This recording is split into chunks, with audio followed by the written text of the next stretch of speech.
Innal hamdalillah nahmaduhu wa nasta'inuhu wa nastaghfiruh wa na'udzu billahi min shururi anfusina wa min sayyiati a'malina. Man yahdihillahu fala mudilla lahu wa man yudlil fala hadiya lahu. Asyhadu an la ilaha illallah wahdahu la syarika lahu wa asyhadu anna Muhammadan abduhu wa rasuluh. Allahumma sholli ala Muhammad wa ala ali Muhammad. Allah Subhanahu wa ta'ala berfirman di dalam Al-Qur'an, "Ya ayyuhalladzina amanu taqullaha haqqa tuqatih wa la tamutunna illa wa antum muslimun." Shadaqallahul azim. Hadirin sidang jemaah Jumat yang sama-sama dirahmati oleh Allah Subhanahu wa ta'ala. Pertama-tama, mari nanti dunia amuji apala syukur mangeri karena Allah Subhanahu wa ta'ala. Nasabah dia digarai ansarian nikmat iman, nikmat Islam, nikmat kesempatan, lebih-lebih nikmat kesehatan, sehingga alhamdulillah masih niyati batua rapungan ditambah malak dirinya karena Allah Subhanahu wa ta'ala. Tena malai ia diatur untuk melaksanakan salat Jumat secara berjamaah. Hadirin yang berbahagia, nari keuanganna dan aturna kita kaluba batu salam papa salama mangi junjungan tak berita Nabiullah Muhammad sallallahu alaihi wasallam. Nasabah beliaulah Nabi yang diutus oleh Allah Subhanahu wa ta'ala ke muka bumi ini sebagai rahmatan lil alamin. Dialah Nabi sebagai uswatun hasanah, sebagai contoh tauladan yang baik yang patut kita ikuti. Dialah Nabi yang menggulung tikar-tikar kebatilan, sang pembentang permadani keislaman. Hadirin sidang jamaah Jumat yang sama-sama dirahmati oleh Allah Subhanahu wa ta'ala. Di awal khutbah ini, khatib berwasiat kepada seluruh jemaah, marilah senantiasa kita untuk meningkatkan iman dan takwa kita kepada Allah Subhanahu wa ta'ala. Hadirin yang berbahagia, pada kesempatan yang berbahagia ini, adapun judul khutbah yang akan khatib sampaikan pada hari ini yaitu tentang mari kita bersama-sama mengamalkan rukun Islam. Hadirin sidang jamaah Jumat yang sama-sama dirahmati oleh Allah Subhanahu wa ta'ala. Bertakwalah kepada Allah Subhanahu wa ta'ala, bersyukurlah kepadanya yang telah menunjuki kita kepada Islam. Dengan Islam kita menjadi umat yang terbaik yang ada di tengah manusia selama kita menjalankan perintahnya dan menjauhi segala larangannya. Agama Islam ini memiliki 5 pilar atau 5 rukun. Yang pertama adalah mengucapkan 2 kalimat syahadat, kemudian mendirikan sholat, menunaikan zakat, berpuasa pada bulan Ramadan, dan berhaji ke Baitullah. Hadirin sidang jamaah Jumat yang sama-sama dirahmati oleh Allah Subhanahu wa ta'ala. Yang pertama, mengucapkan 2 kalimat syahadat. Asyhadu an la ilaha illallah wa asyhadu anna Muhammadar Rasulullah. Tidak ada, aku bersaksi bahwa tidak ada kesembahan yang berhak, yang benar kecuali Allah Subhanahu wa ta'ala, dan Nabi Muhammad sallallahu alaihi wasallam adalah utusan Allah Subhanahu wa ta'ala. Rukun ini harus senantiasa bersama dan dipegang oleh seorang muslim dalam segala keadaannya, saat dia mukim atau safar, saat terjaga ataupun sedang tidur, di saat sehat dan juga sakit, dalam semua keadaan. Tidak boleh seorang muslim terlepas dari 2 kalimat syahadat, yakni berupa keyakinan dan amal perbuatan. Ia harus berpegang dengannya secara lahir maupun batin. Olehnya itu jemaah sekalian, kita ketahui bahwasanya di dunia ini hanya satu sesembahan yang berhak kita sembah, yaitu Allah Subhanahu wa ta'ala. Hadirin sidang jemaah Jumat yang sama-sama dirahmati oleh Allah Subhanahu wa ta'ala. Kemudian yang kedua, mendirikan sholat. Allah Subhanahu wa taala berfirman di dalam Al-Qur'an, "Inna sholata tanha 'anil fahsya'i wal munkar." Sesungguhnya sholat itu mencegah dari perbuatan keji dan munkar. Hadirin yang berbahagia, wajib bagi seorang muslim untuk menunaikan sholat fardu 5 kali dalam sehari. Ada yang dikerjakan di siang hari, ada pula yang dikerjakan di malam hari. Karenanya Allah Subhanahu wa taala berfirman di dalam Al-Qur'an, "Dan dirikanlah sembahyang itu pada kedua tepi siang, pagi dan petang, dan pada bagian permulaan daripada malam. Sesungguhnya perbuatan-perbuatan yang baik itu menghapuskan dosa-dosa perbuatan yang buruk. Itulah peringatan bagi orang-orang yang ingat, dan bersabarlah, karena sesungguhnya Allah Subhanahu wa taala tiada menyia-nyiakan pahala orang-orang yang berbuat kebaikan." Quran surah Hud ayat 114 sampai 115. Hadirin sidang jemaah Jumat yang sama-sama dirahmati oleh Allah Subhanahu wa taala.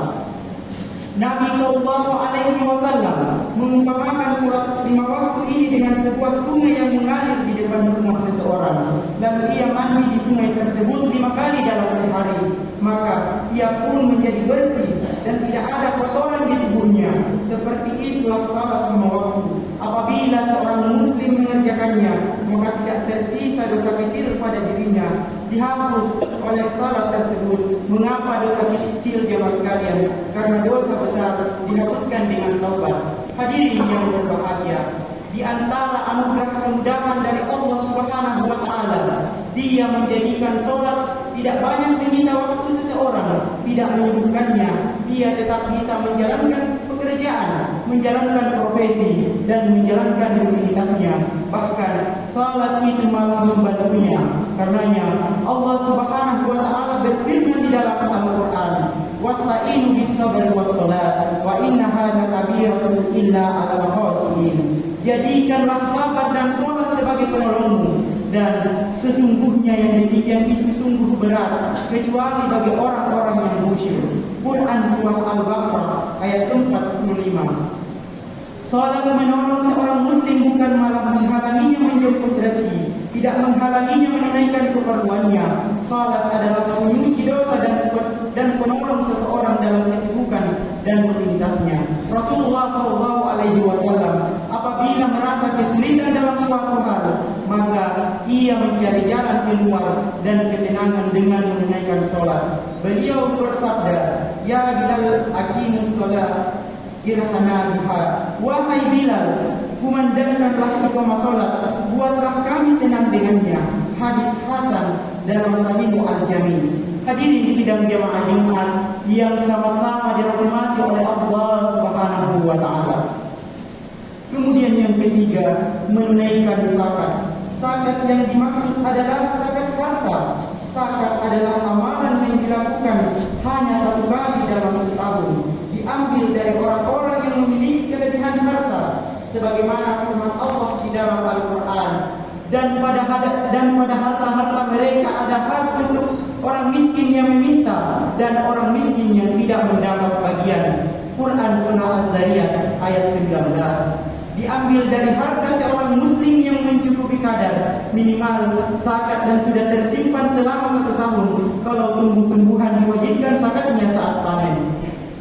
Hadirin yang berbahagia, karenanya Allah Subhanahu wa taala kembali berfirman, "Dan tunaikanlah haknya di hari memetik hasilnya dengan disedekahkan kepada fakir miskin."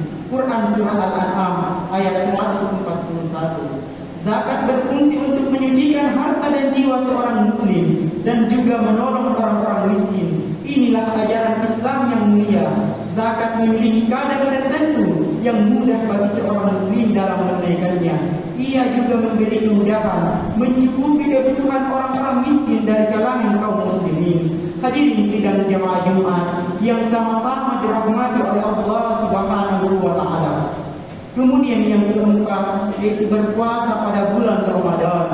Alhamdulillah, tidak terasa 2 bulan ke depan, kurang lebih 2 bulan ke depan kita akan memasuki bulan suci Ramadan, bulan yang penuh ampunan, bulan yang penuh berkah, dan bulan yang penuh kemuliaan. Pada saat datang bulan Ramadan, umat Islam makan, minum, dan tidak berhubungan suami istri di siang hari.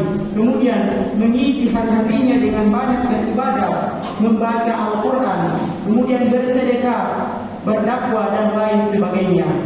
Allah Subhanahu wa Ta'ala berfirman di dalam Al-Quran, wa antasumu khair lakum in kuntum ta'lamun, dan berpuasa lebih baik bagimu jika kamu mengetahui. Quran surah Al-Baqarah ayat 184. Kemudian yang terakhir adalah berhaji ke Baitullah. Haji juga termasuk amalan yang tidak dilakukan setiap saat. Ia diwajibkan satu kali seumur hidup. Hal ini diwajibkan bagi orang yang mampu. Haji membutuhkan waktu untuk safar, butuh perbekalan, butuh akan situasi yang kondusif dan aman. Karena itu, dengan hikmahnya Allah Subhanahu wa Ta'ala menjadikan kewajiban haji juga umrah satu kali dalam seumur hidup. Itu pun bagi yang mampu dari sisi harta, mampu dari kesehatan dan keamanan. Allah Subhanahu wa Ta'ala berfirman di dalam Al-Quran, Al-Hajju Ashhurun Ma'lumat. Muslim haji adalah beberapa bulan yang dimaklumi. Quran surah Al-Baqarah ayat 197. Bulan-bulan yang dimaksud adalah bulan Syawal, Zulqa'dah, dan 10 hari di bulan Zulhijjah. Pada bulan-bulan atau hari-hari ini disyariatkan melakukan ihram untuk ibadah haji. Adapun rukun haji maka ditunaikan di hari Arafah, hari Idul Adha, dan hari Tasyrik. Tapi ihram untuk berhaji boleh dilakukan sejak hari pertama di bulan Syawal, yakni Idul Fitri. Oleh karena itu, Allah Subhanahu wa Ta'ala berfirman di dalam Al-Quran, Al-Hajju Ashhurun Ma'lumat, faman farada fihinna hajja wala rafasa wala fusuka wala jidala fil hajj. Muslim haji adalah beberapa bulan yang dimaklumi. Barang siapa yang menetapkan niatnya dalam bulan itu akan mengerjakan haji, maka tidak boleh rapat, berbuat fasik, dan berbantah-bantahan di dalam masa mengerjakan haji. Quran surah Al-Baqarah ayat 197. Ini adalah nikmat dari Allah Subhanahu wa Ta'ala agar manusia istiqomah dalam ketaatan, bersambung dari satu amalan saleh ke amalan saleh lainnya, dari puasa Ramadan menuju ibadah haji, dari waktu yang utama di bulan Ramadan menuju bulan-bulan masa haji. Keutamaan terus diberikan oleh Allah Subhanahu wa Ta'ala kepada umat Nabi Muhammad SAW. Akan tetapi jamaah sekalian, orang-orang yang lalai, mereka tidak mendapatkan keutamaan ini, mereka tidak ambil bagian dari kesempatan istimewa ini. Kemudian kesimpulan dari khutbah singkat saya ini, hakikatnya seluruh umur kita adalah ibadah kepada Allah Subhanahu wa Ta'ala. Karena itu tidak pantas kita lalai dan terus-menerus dalam kelalaian. Kemudian agama tidak menambahkan amalan-amalan ketaatan lainnya sebagai penyempurna rukun Islam ini.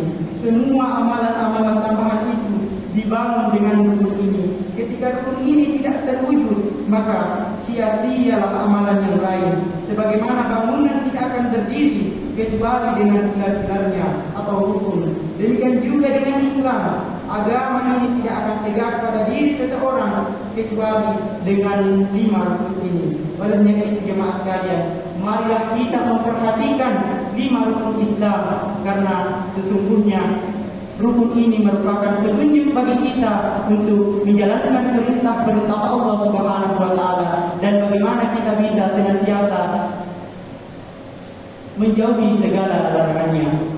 Barakallahu wa lakum fil Qur'anil Karim wa nafa'ni wa iyyakum bima fihi minal ayati wal dzikril hakim wa taqabbal